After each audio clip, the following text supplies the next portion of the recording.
no! Something's broke or something's not working right. What do you do? There are quite a few things that can go wrong on a model railroad, and when I was learning the hobby, I wish I knew what repairs I should attempt and what I should look for some help with. Hey everybody, my name's Jimmy. Welcome to Coffee and Trains. Today I'm just drinking some more of that store brand coffee. I've got a lot of it right now. Well, if you want to tell me what kind of coffee you are drinking and be featured just like these guys right here, you can leave that in the comments below. Cheers, guys. Let's talk about the easiest repairs first. Rolling stock trucks. These are by far the simplest repairs you can do. If your rolling stock is missing a few axles, there are many readily available replacements for your cars. Need new trucks? You can find plenty of those as well. If you're looking for HO scale, there are several good brands, KD being the one of the top tiers. For N-scale, Micro Trains is an excellent choice. If you want metal axles and wheels, Intermountain is an excellent supplier for both HO and N-scale, and if you want resistor wheel sets for current sensing, JB wheel sets and HO scale is a well-liked choice. N-scale used to have several resistor wheel set options, but now it's a DIY project pretty much. That is relatively simple, and I've actually done a video on this, and I'll link it at the end. Next up, a slightly harder repair or upgrade is couplers. The reason that I say it's a bit harder is that if you do not get it correct and you have everything properly aligned, you can have a lot of issues. You can find gauges for couplers like this to make sure that you get the coupler not only the right height, but in the correct position. You can buy replacement couplers from several companies, KD being one of the top choices in HO scale, and Micro Trains being the go-to in N scale. You can buy pre-assembled couplers or buy them unassembled for a slightly cheaper price, but this does add a bit more difficulty to the job.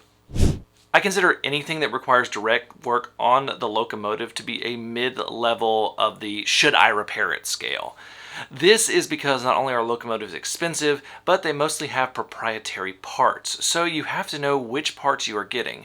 Fortunately, most of the major companies sell repair and replacement parts so that you can pick up what you need. The simplest repair or upgrade you can do is for DCC locomotives, and that is changing out or installing a DCC decoder if the locomotive is DCC ready. This is pretty simple as enough standards have been put in place that decoders installs are pretty straightforward and don't require much. This changes entirely when the locomotive is not DCC ready, and we're going to talk about that a bit later. Most modern locomotives have parts that are fairly easy to swap out, from motors to trucks to gears to wheels. Just make sure that you keep the parts in a contained area when you're working on it. You may be required to do some light soldering, but nothing crazy. Okay, now on to the advanced stuff. This is where you may want to bring in some outside help unless you are confident in your skills. The first item is installing DCC decoders in non-DCC ready locomotives. This is done typically when you have an older fleet that you would like to upgrade, or if you just have a locomotive that's not DCC ready. Some older chassis are easy to upgrade, and some not so much. It really depends. I find Athearn Blue Box diesels to be fairly easy to upgrade, while others are a custom job. That can be more frustrating. This also depends on the scale. HO scale locomotives will always be easier to convert than N scale locomotives simply because of space. Another area that you may want to get help with is installing various custom upgrades.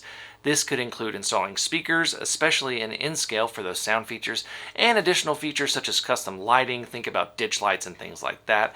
Again, if you're comfortable with that, then by all means do that.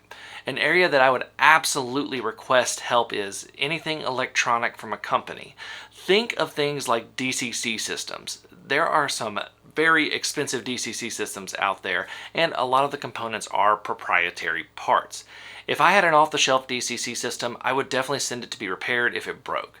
This is also one reason why I love DCC EX. I can fix it myself easily.